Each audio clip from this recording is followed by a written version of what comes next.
Here we are again tonight, folks, in another episode of what I like to call You Listen While I Read a Book. Now, what book will we be reading today?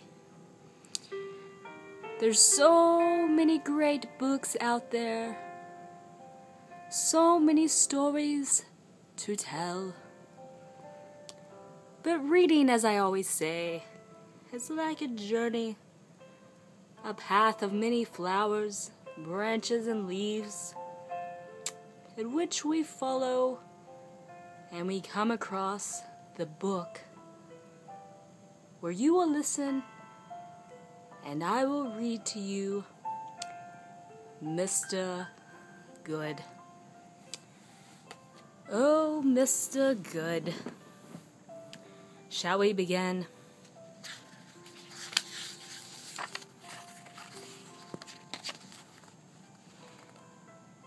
Mr. Good is very good. He always makes his bed. He always brushes his teeth. And he always wipes his feet.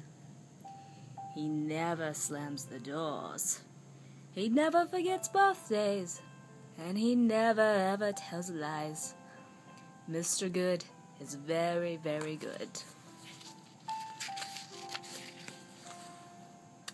However, Mr. Good lives in a place called Badland.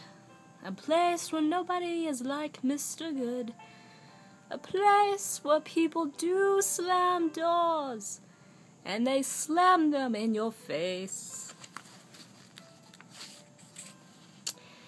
In Badland, the puddles are much deeper than they look. In Badland, a dog's bite is worse than its bark.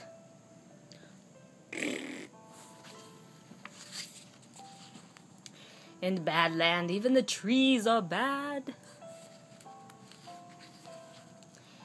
One day, it was wet and windy. Well, of course it was. The weather is always bad in Badland. Mr. Good was walking along, minding his own business, when the hat of a man in front of him blew off. Mr. Good leapt in the air and caught it for him.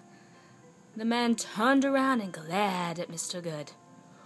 "What do you think you're doing?" he thundered. "Give me my hat back."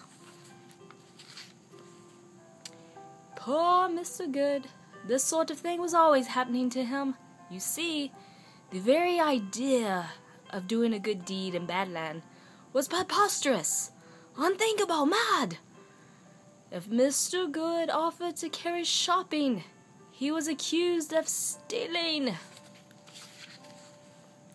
If he kindly held a door open for someone, then he would be kicked in the shin. Not surprisingly, Mr. Good was not very happy. In fact, he was miserable. So he decided to go for a long walk to think about things. He walked for a very long time. He was so deep in thought that he did not notice how far he had gone. He was so deep in thought that he accidentally walked slap bang into somebody. I'm so sorry, stammered Mr. Good nervously. "That is quite all right," said the man, and carried on his way. "Quite all right," repeated Mr. Good to himself. "That's quite all right." In the whole of his life, no one had ever said, "That's quite all right" to Mr. Good. Then Mr. Good noticed that the sun was shining, which was strange, because the sun never shone in Badland. Further on, Mr. Good found a trash on its side. Without thinking, he tidied up all the trash. "Thank you," said a woman. Mr. Good stared at her. In the whole of his life, no one had ever said thank you to him. "Could you tell me where I am?" he asked. "You're in Goodland," replied the woman. "Thank you," said Mr. Good. "My pleasure," said the woman. Mr. Good beamed. And I'm sure you have guessed that Mr. Good now lives in Goodland. And Mr. Good is happy.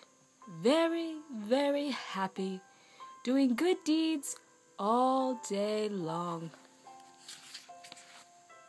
The only thing Mr. Good still does not trust are puddles. Once you have stepped in a Badland puddle, you never forget. And that ends tonight where you listen and I read a book. Good night.